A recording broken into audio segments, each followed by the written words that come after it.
Hello guys, this is Base. Boy, it's store time, baby!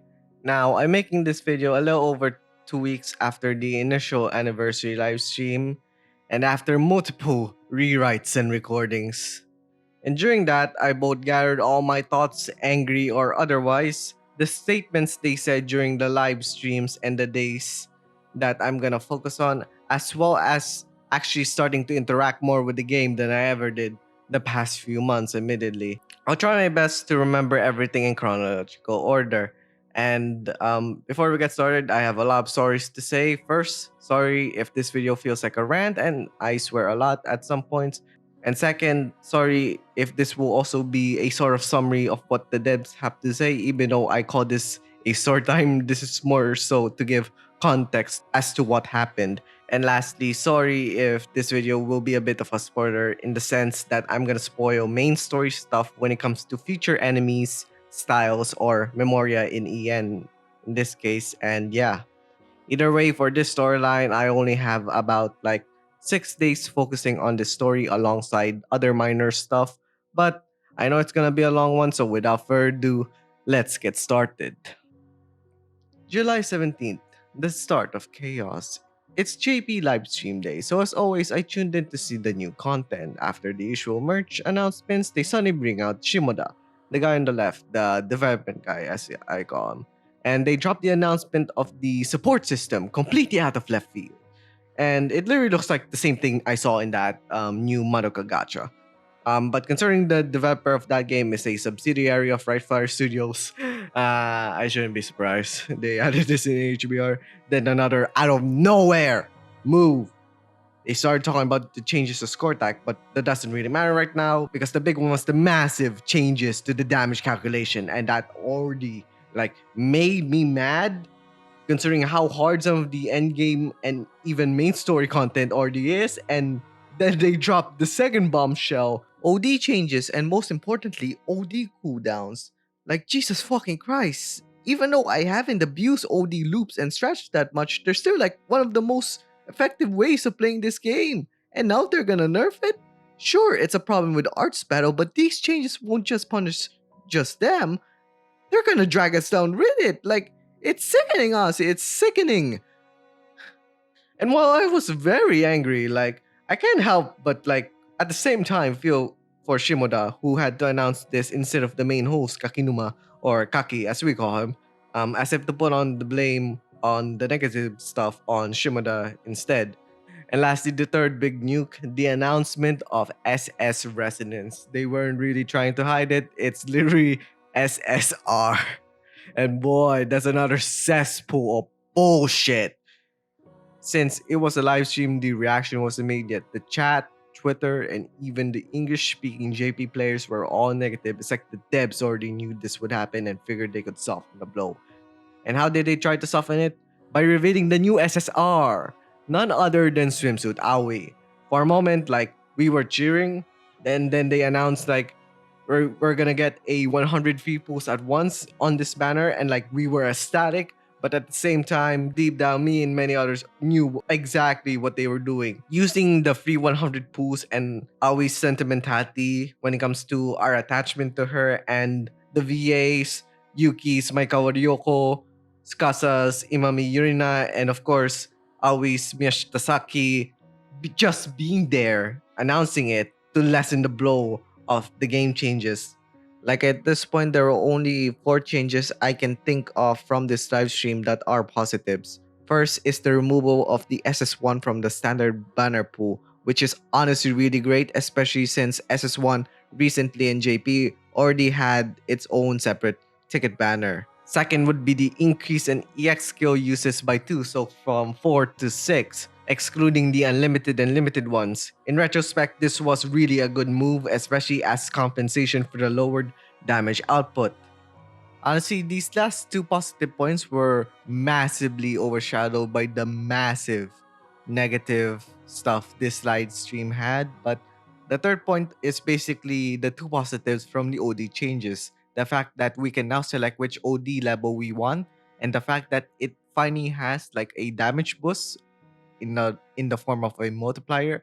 And the last one, something really a lot of people glossed over when it was surrounded by the bad stuff was changing the way stats matter moving forward. So, in theory, the idea was to make teams or units with lower stats less disadvantaged compared to high end ones, while also removing the old damage ceiling.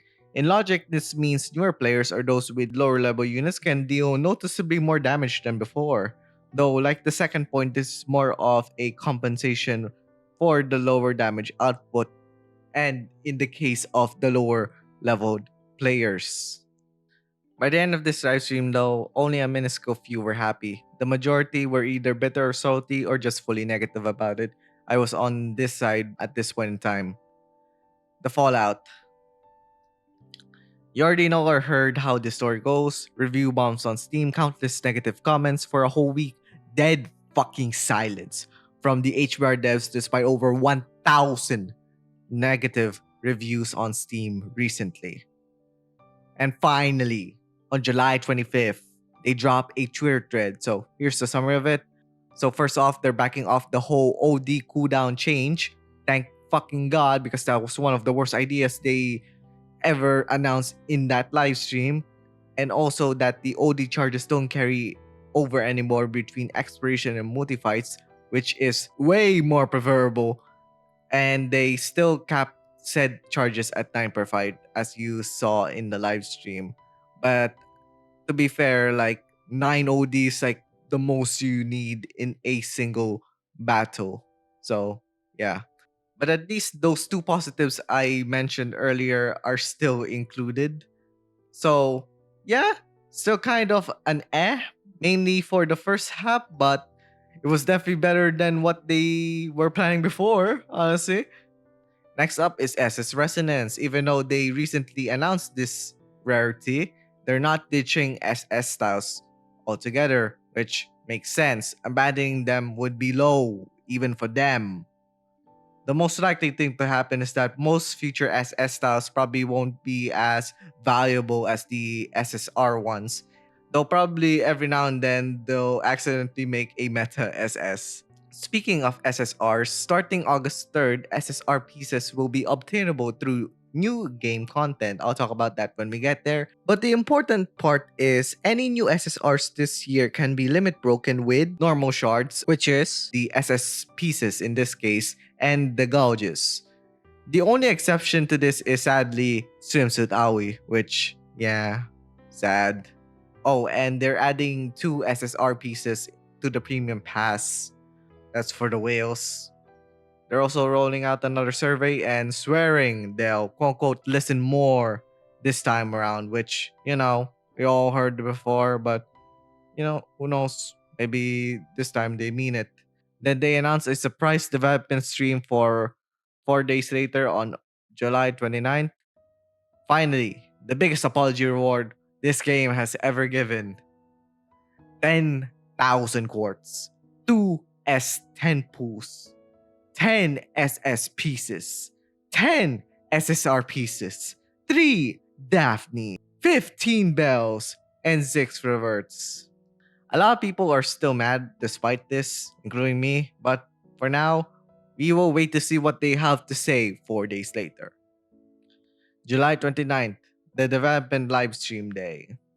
Somewhat unrelated to the main story, but since it's my story time, I'll say this. If I sound less negative about this day, that's probably because the night before and the morning of this day, I got lucky in my Blue Archive and Arknight spools. In this case, this would be the Seiya and the U banners. So yeah, anyways, afternoon came and so did the live stream, and boy, that was a pure apology fest the entire way through. It almost felt pathetic to watch, and again, Kaki was shifting most of the blame of the negative stuff to Shimada. Seriously, I really feel bad for the guy, but not for Kaki. Fuck him. Like some motherfuckers actually listened to the entire thing. For the most part, I think Shimada's reasoning behind the gameplay changes was fundamentally sound, but really, it doesn't really change the fact that like I was still angry about this live stream. Their message was basically, "We're very sorry. We promised to inform players of sudden major changes like this moving forward, but we're moving forward with exactly what we tweeted in that thread." No other changes will be made to the initial concepts we announced in the last live stream, besides the one mentioned in the thread. And then there's the fact that SSR or SS Residence still feels like a scummy tactic, most likely pushed by the executives more than the actual developers. And also, most of this was basically like fueling the hate. So it was massively disliked as I thought it should.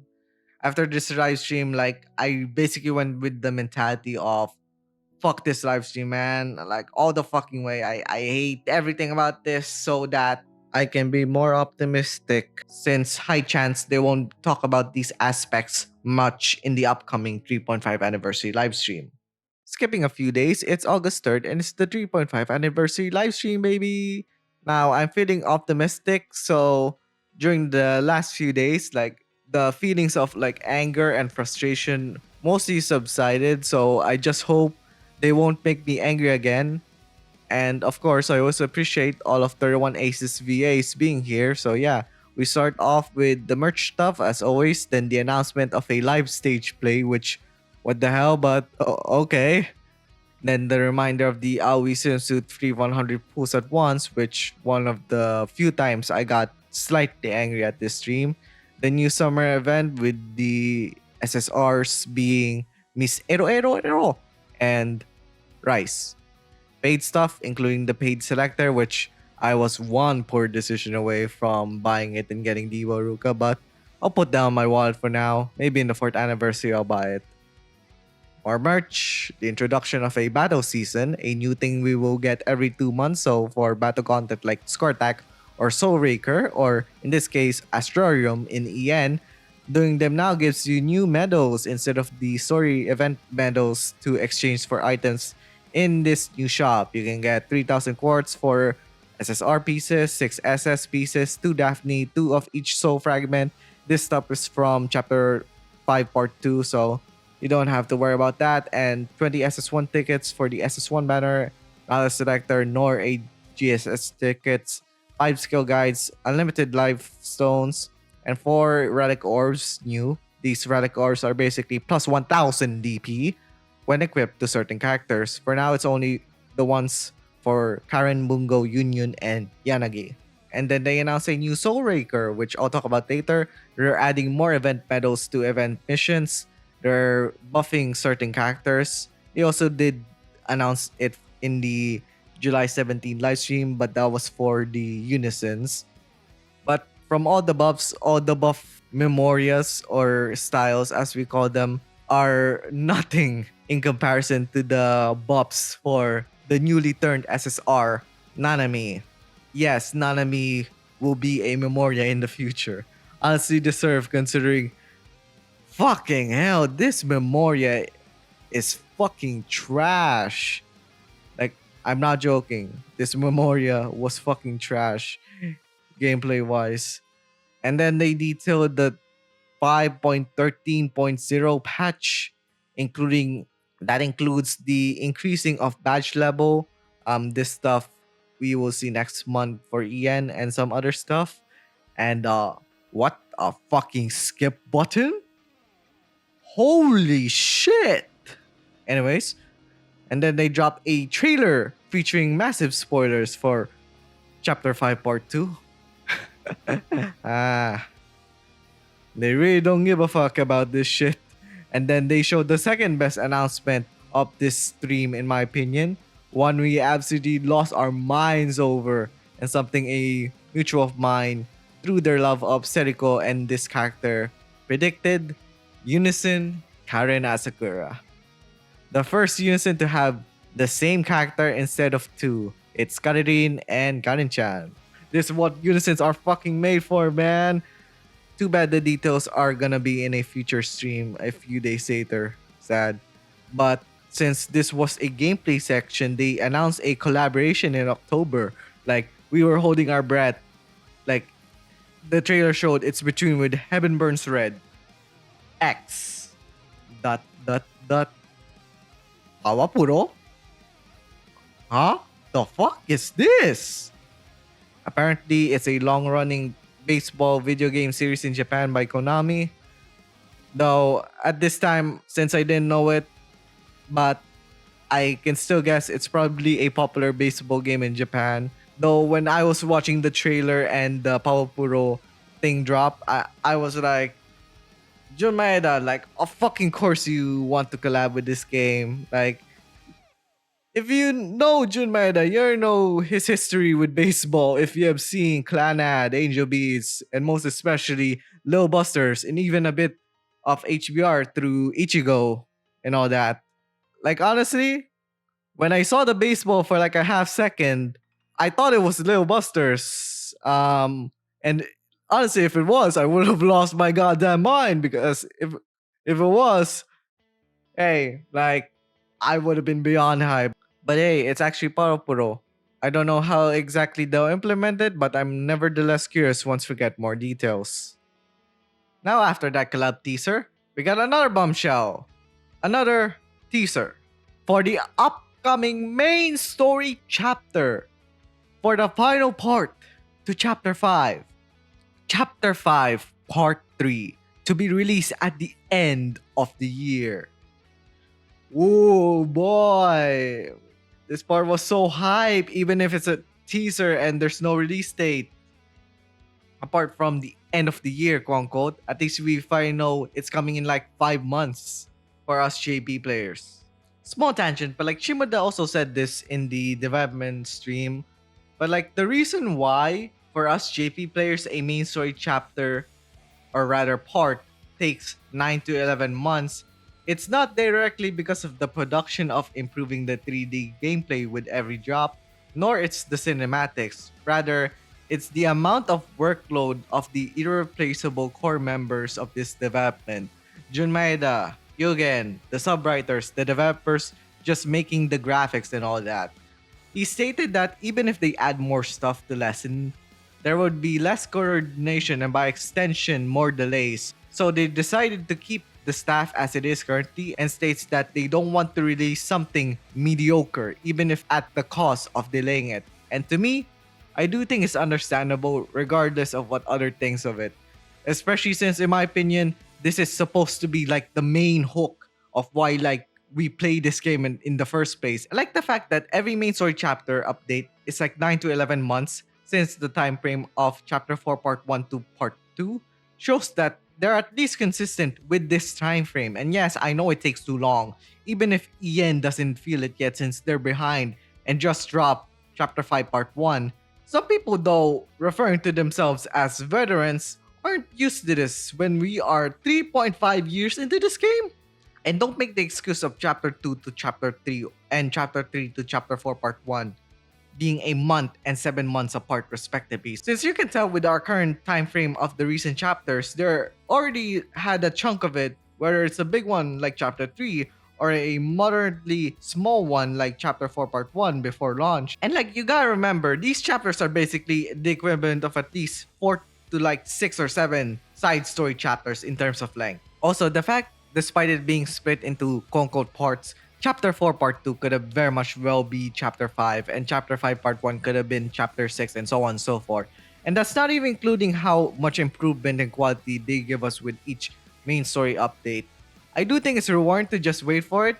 Like, if a new chapter was released over a year since the last one or something, that's where I would start complaining, but so far, they're at least consistent with that 9 to 11 month time frame, and I'll gladly wait for that excellently cooked 5-star meal courtesy of Jun Maeda and Right Flower Studios. Then say Arknight's main story too overbloated in text for its own good by its many writers, even if I also like Arknight's main story.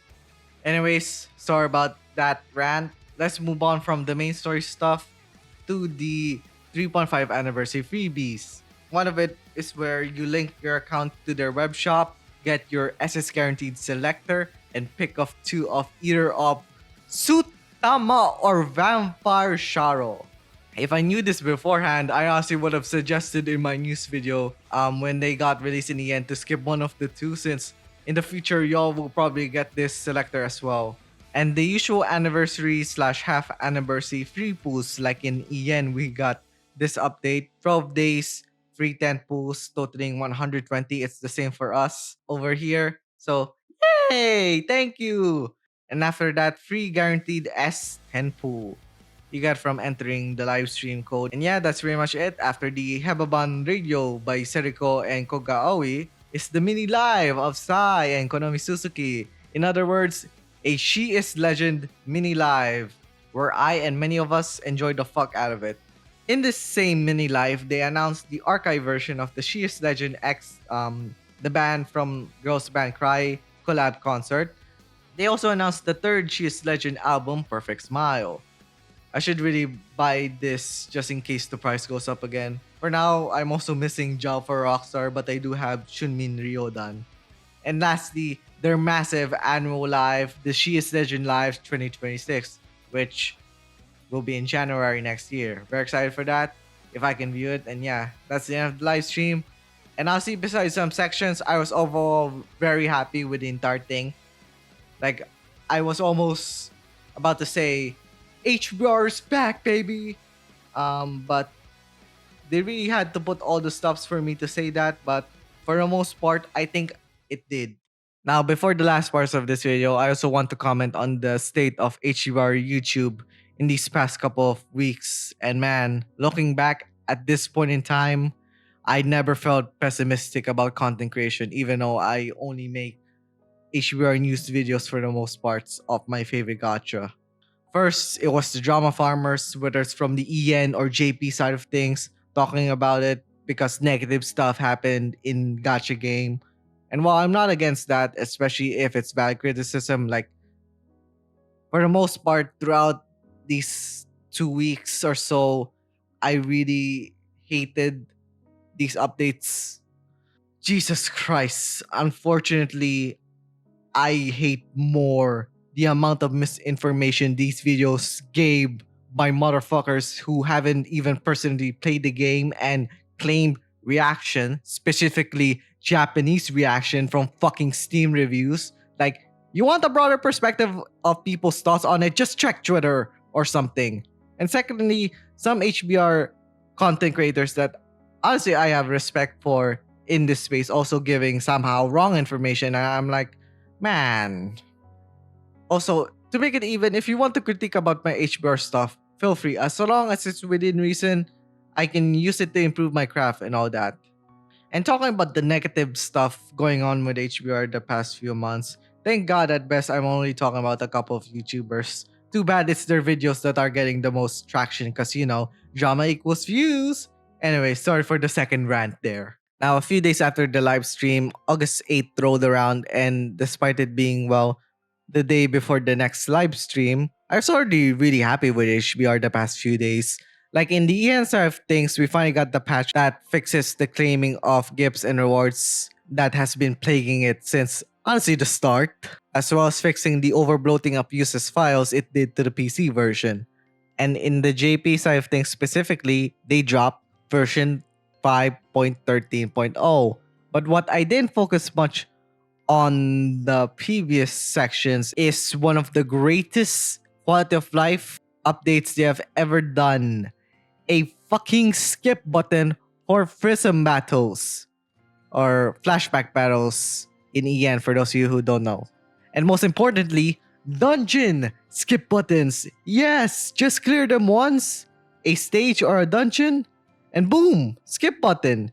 I already had access dungeon tickets and livestones, and seeing those drop in a matter of minutes is like the most euphoric thing I ever experienced playing this game.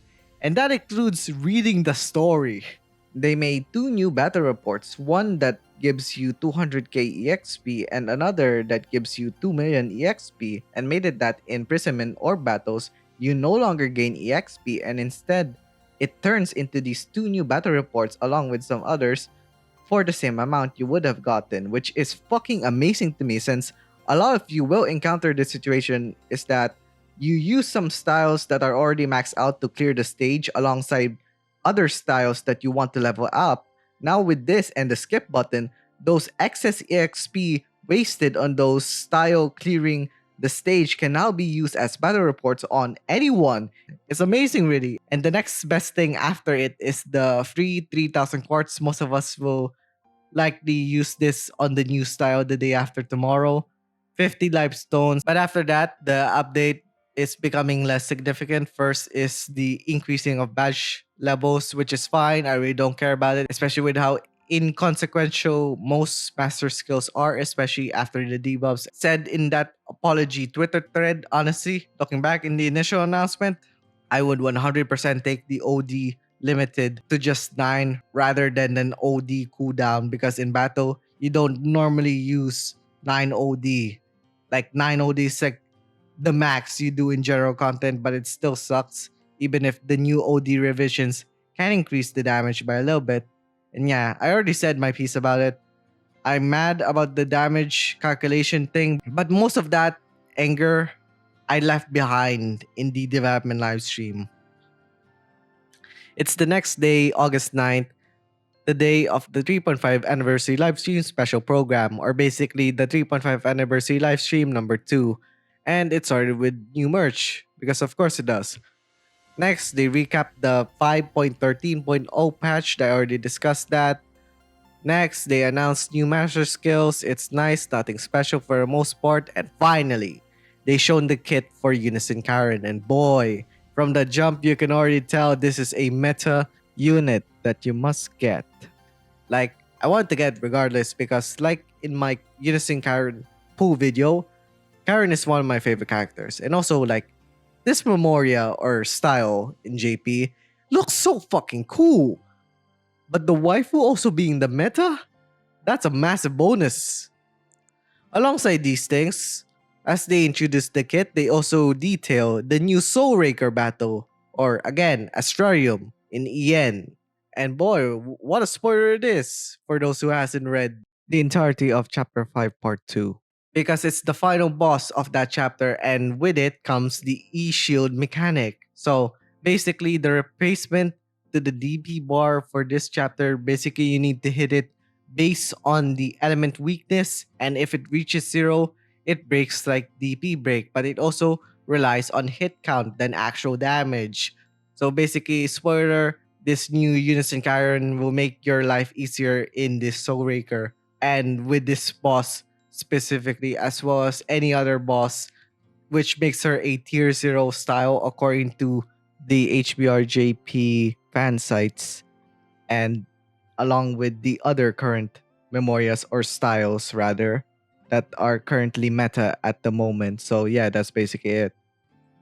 Next day, August 10th, you might have seen that HBR video where I pulled for Unison Karen, and after that, the next few days I actually started to play the game seriously than I did the past few months, where I started to experiment with other styles that I haven't played. And considering I have a little over 2/3 of the entire SS and SSR roster, though most of the time was the ongoing Score Attack and Soul Raker where I did most of that experiment. Seriously, like Soul Raker is a really good place to use other styles you haven't before. And man, that Unison Karen is actually that good, despite me not having other meta styles like the Varuka, Admiral Yanagi, and of course the other unisons besides this and Unison Ruka. And as you can tell with what I'm showing, my team is like 1 or 2 generations of metas behind, and that's in and of itself the challenging parts. Luckily, I did a 1.2 million score, which was my usual standards before the debuffs, and the max rewards up to the X level in Soul Raker, which is such a miracle because one wrong targeted by the enemy or press away, I would have been fucked. So for the EX levels, yeah, I'm gonna skip on that. Those are for the ones that have most, if not all, of the tier 0 memorias. Man, after a whole month of this absolute chaos, I've got to be honest, I'm just exhausted. This game has put us through so much uncertainty, but despite that, I'm leaning towards more positive than negative when it comes to the present right now, mostly because looking back, a lot of what blew up was kind of overblown. When you strip it all down, there were really just 3 big issues: the OD changes, the damage calculation changes, and the introduction of SS resonance, or well, the SSR rarity. Out of these, the OD changes, it was honestly the least impactful for day to day currently. The other two, though, those are the ones that's going to shape this game moving forward. The damage calculation overhaul is something we just have to adapt to. And yeah, it really sucks, especially for the memories that were made before all this. But with the EX increase and stats now carrying more weight, players either have adapted, are adapting, or eventually will adapt. It's rough, but it's definitely not the end of the world like some claim it to be. And then there's SS Resonance. And honestly, I think the whole thing was blown way out of proportion. It's not really different from normal SS. The gacha rates the same separation from S and A styles. The only real problem is that SSR styles could end up being more valuable than SS in the future. And yeah, the SSR pieces situation feels fine for now. Like I mentioned earlier, SS pieces can still be used for SSRs released through the end of this year, but the real test will come next year once those first couple of SSRs drops. That's the long-term concern and where we'll see whether or not it becomes a massive problem moving forward. For now, it's just a delay problem, but honestly, after all the drama, the endless back and forth, and the amount of misinformation and negativity from every corner, I'm just tired, man. I'm really fucking tired. I love Heaven's Red despite that, and I will keep saying it. It's my favorite gacha ever. From the storytelling to the music, it has the best, in my opinion, I've ever experienced in this medium. But that doesn't mean this game's flawless. It certainly has issues. The JP community, for example, it was mostly upset about how long main story updates take and that the nerfs were really worrying. But once compensation rolled around and the devs actually gave proper responses, things started to settle. Honestly, after August 10th, most players playing on JP seemed more optimistic again. A lot of the negativity faded, whether it was on the Steam reviews, in the library reactions from the actual HBR content creators, not the drama farmers, or even the general consensus of HBR on Twitter. I can't really speak for the Taiwan, Korean, or CN communities since I can't read them, but I know it's gonna be negative. But on the inside, it was and still is full of negativity because even though this drama came and go, a lot of people are just confused. Like, what's the update to the story? That's part of the reason why I made this video to document what happened, to put my thoughts out there fully and honestly, and to finally move forward so I can keep enjoying this game in the present while staying optimistic about it in the future.